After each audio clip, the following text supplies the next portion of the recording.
Anda tidak takut pada siapapun? Tidak. Saya tidak akan takut, saya hanya takut dan malu kepada masyarakat kalau saya tidak bisa berbuat kepada masyarakat sebagai penegak hukum. Apa kasus yang paling sepanjang ini paling Anda rasa Anda bangga menjadi polisi? Hampir semua kasus yang saya ungkap saya bangga.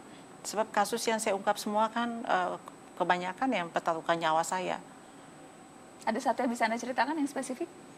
Tembak-tembakan di Rawasari kurang lebih 1 kilometer yang menyedot cukup banyak perhatian ketika itu sampai Kapolda Metro Jaya ketika itu Pak. Apa kasusnya sampai tembak-tembakan?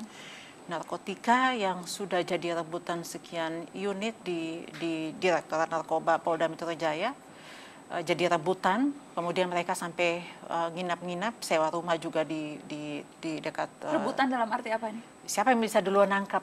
Karena laki-laki semua, timnya semua, kepala unit, kanitnya kan semua laki. Saya cuma cewek, sehingga saya tidak mau kalah dengan yang kaum prianya. Saya harus mampu tanpa senjata atau dengan senjata, mati atau hidup, kita sama-sama buktikan gitu. Saya harus bisa membuktikan. Apa yang terjadi di Rawasari itu ketika tembak-tembakan?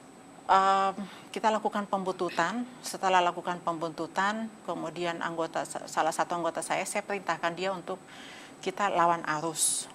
Jadi dari arah Rawasari, Cempaka Putih menuju Rawasari. Sedangkan itu hanya satu jalur. Saya bilang tindakan diskresi harus kita lakukan. Takut Bu, pindah, saya bawa mobil. Ya yuk kita Tapi akhirnya dia mungkin malu juga, wadah komandan saya cewek, segini-gininya, terus saya laki-laki yang segini jantannya dikecilin gitu. Penakut kamu. Akhirnya tukar kendali lagi, dia yang bawa mobilnya, saya suruh tabrak mobilnya. Takut juga, tabrak aja. Takut juga, enggak, takut aja. Masih bujangan dia. Di waktu itu, jadi akhirnya tabrakin mobilnya. Ini juga mau maju, jadi TSK-nya, tersangkanya maju dengan mobilnya, membawa istri sama anaknya, kita juga maju juga, jadi berhantam-hantaman, mobil, hidung depan mobil sama depan mobil, hantam-hantaman, penyok-penyokan. Kuatan mana, saya bilang, kita harus kuat-kuatan, mati siapa gitu kan. Kita dapat informasi dia juga punya senjata. Dan sudah 5 kali bolak-balik masuk, atau dengan kasus yang sama gitu. Dan sangat susah dilumpuhkan, memang licin. Jadi saya bilang kali ini nggak ada kesempatan, mati dia atau mati saya siap. Ada yang terluka anak buah Anda?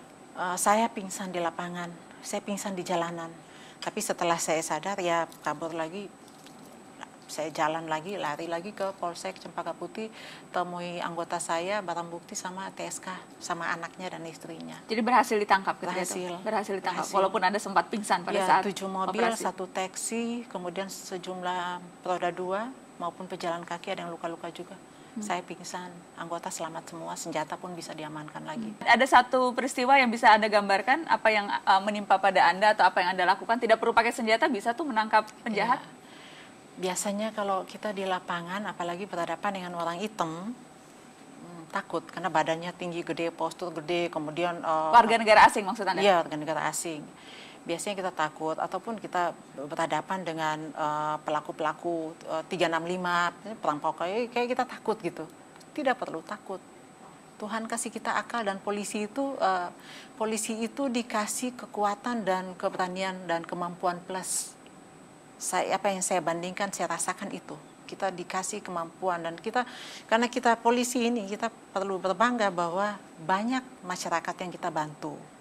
Banyak yang kita tolong, dan ini profesi mulia. Mati pun saya yakin polisi ini masih surga. Nah, saya mati sebagai Kusnul Khotimah. Di setiap langkah, saya selalu katakan buat anggota maupun teman-teman saya, tidak usah takut ke lapangan tanpa senjata. Karena kita sudah dibekali bela diri, kita sudah dibekali akal oleh Allah Subhanahu wa Ta'ala, dan kita dikasih kemampuan lebih dari dalam. Ketika kita berhadapan dengan situasi yang terjepit, tenaga dalam itu yang muncul. Kita bisa melakukan apa saja. Ada situasi yang Anda rasa terjepit tapi kemudian Anda berhasil lolos?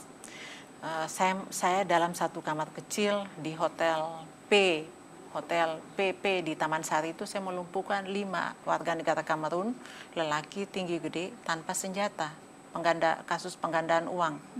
Anda sendirian tanpa senjata, melumpuhkan 5 orang warga negara asing. Ya. Sempat ada pergumulan atau Anda... jelas itu, yang satu mau perkosa sebelumnya dulu, bujuk rayu kan. Dia lihat saya kan, you know, my mom is Nigeria, my father is Malaysia, but I live here. I'm a widow, my husband passed away a few years ago. Ayo dah, speak Nabi dikit lah gitu. Itu salah satu senjata kita kan berhadapan dengan penjahat. Kita mesti bisa. Dan kemudian Anda bisa mengunci 5 orang itu di dalam kamar hotel? Ya, tadinya 2, terus manggil temannya di sebelah kamar lagi. Datang lagi, udah saya kunci aja setelah itu. Satu dari sekian banyak pengalaman 32 tahun menjadi polisi. Anda sekarang bertugas di BNN ya, Bu Teresia? Badan Narkotika Nasional. Ada beda tantangannya atau kurang lebih sama? Setelah masuk di BNN, saya lebih fokus ke sindikat narkotika internasional. Jadi beberapa waktu saya lebih banyak mondar-mandir Hong Kong dan Macau, kemudian Bangkok, ya beberapa negara di Asia. Tapi semuanya yang penting dengan menggunakan akal sehat dan tidak takut mati. Oh ya, jadi polisi tidak boleh takut mati. Polisi yang takut mati, nggak punya nyali, lebih baik jangan jadi polisi. Untuk apa?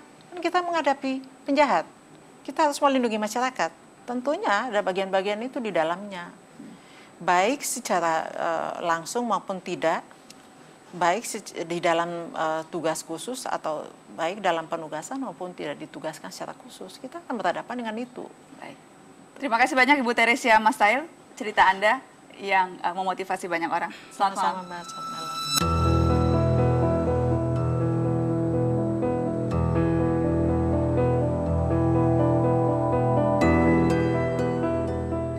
Dalam pengabdian memberi rasa aman, polisi menabung resiko kematian. Tak sedikit polisi menjadi korban menghadapi kejahatan dan kekuasaan. Ketika preman merajalela, negara jelas tak boleh kalah. Polisi harus di garda terdepan menciptakan efek jera bagi kejahatan. Tantangan polisi bukan hanya dari lawan, tapi pula penegak hukum di sisian. Jika ada lembaga yang harus selalu direformasi, tak lain adalah institusi polisi. Karena setiap hukum yang tak tegak berwibawa membuka jalan bagi hukum rimba.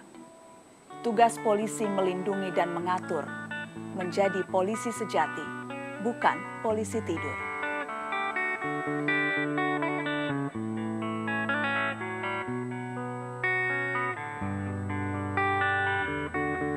Please come now, I think I'm falling, holding on to what I think is safe. Seems I found the road to nowhere, and I'm trying to escape. I get back when I heard thunder, but I'm down to one last breath. And with it, let me say,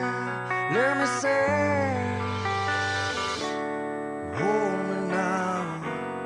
I'm 6 feet from the edge, and I'm thinking maybe 6 feet ain't so far.